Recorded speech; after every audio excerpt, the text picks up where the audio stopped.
On voulait vivre une soirée qui reste gravée, quelle que soit la suite, et à notre échelle à nous. Et voilà, c'est ce qu'on a réussi à faire, avec beaucoup de cœur, encore une fois, avec la capacité de ne pas baisser pied alors qu'on est mené 1-0 à l'extérieur contre une équipe qui était en Ligue 1 cette saison, dans un stade forcément qui était plus, même si on a entendu beaucoup les supporters messins. Et on a encore une fois retrouvé des ressources, à la fois dans le jeu et puis aussi physique, parce qu'on a bien fini cette prolongation. Je pense qu'on était mieux qu'eux, et ça a basculé évidemment sur un beau deuxième but et puis un troisième but magnifique de Gauthier. Donc voilà, on est sur une saison qui est très longue, avec un aboutissement qui est extraordinaire pour nous.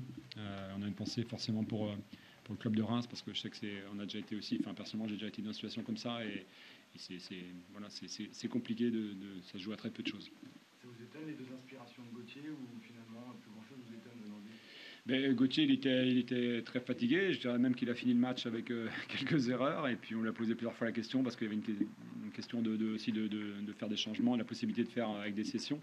Et lui, je savais qu'il souhaitait rester sur le terrain, et qu'il était capable de faire ce genre d'action. Et ben voilà, c'est pour ça que le club l'a fait revenir cette saison. Et à ce moment-là, il faut un joueur de grand talent pour amener ses 2 buts. Mais toute l'équipe a été très courageuse par rapport à une situation qui était compromise à un certain moment du match.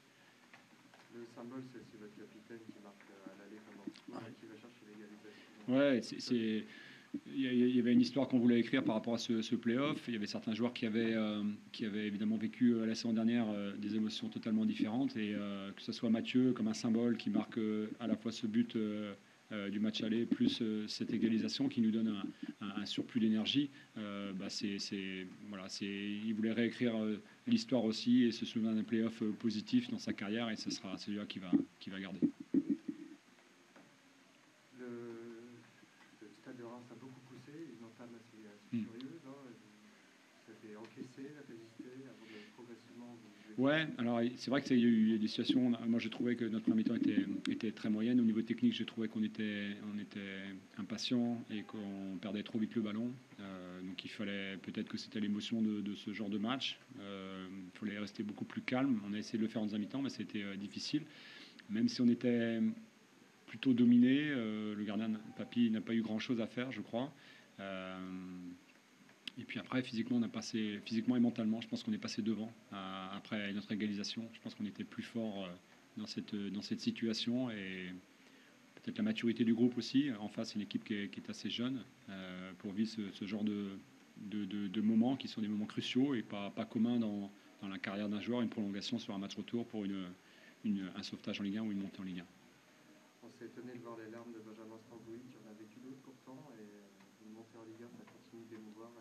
Ouais, je crois que chaque aventure, chacun a connu des moments hyper favorables dans sa carrière, mais ce qu'on vit, parce qu'on passe du temps à travailler ensemble, on passe beaucoup d'énergie pour faire cela. Bon, Benjamin est arrivé chez nous, il avait une histoire si particulière, peut-être avec Reims l'année dernière, je ne sais pas si c'est ça ou quoi, beaucoup de fatigue. Il a donné le maximum pour aider l'équipe à tenir et puis à repartir de l'avant. Mais chaque joueur, que ce soit un joueur expérimenté ou un jeune joueur comme Alpha, qui est le plus jeune sur le terrain, je pense à ce moment-là du match, tout le monde est hyper content, et ça restera, quoi qu'il arrive, comme je vous le disais tout à l'heure, gravé dans notre mémoire. Et vous avez découvert la Ligue 1 aussi?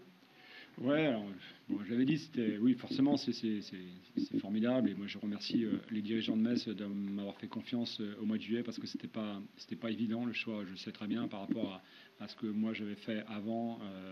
On a plutôt tendance à prendre d'autres profils, donc d'avoir fait confiance. Je remercie le président, je remercie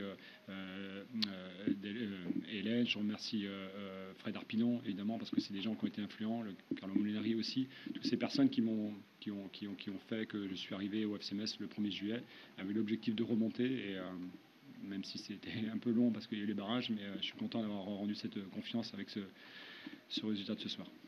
Où est-ce que vous placez cette victoire dans votre carrière, dans les victoires que vous avez eues?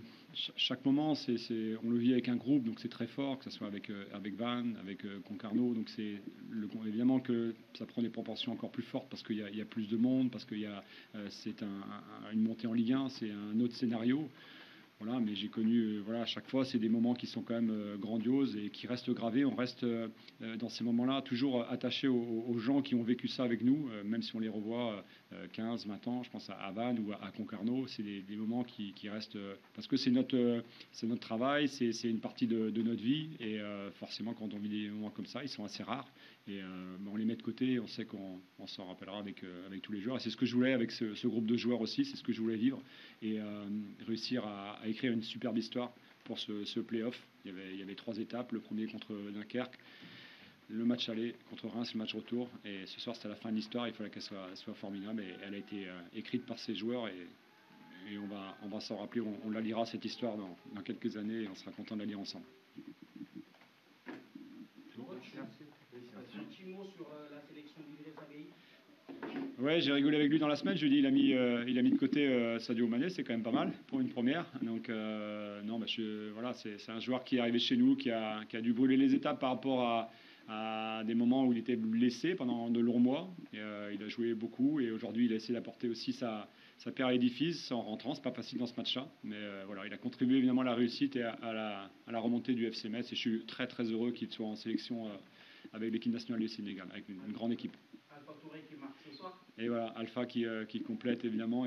On sait très bien que l'histoire du FC Metz, elle est associée à la génération foot de Dakar et forcément on est content que ces joueurs-là, ils font basculer la réussite du club en Ligue 1. Ils participent à cela pleinement. C'est un profil particulier ce club parce qu'évidemment il y a des jeunes joueurs et aujourd'hui c'est des jeunes joueurs qui marquent, c'est des joueurs plus expérimentés comme Gauthier, comme Mathieu. C'est un symbole parce il y a 2 joueurs messins d'origine de la région messine qui marquent et il y a un joueur qui vient de GF. Donc c'est vraiment le FC Metz dans toute sa splendeur.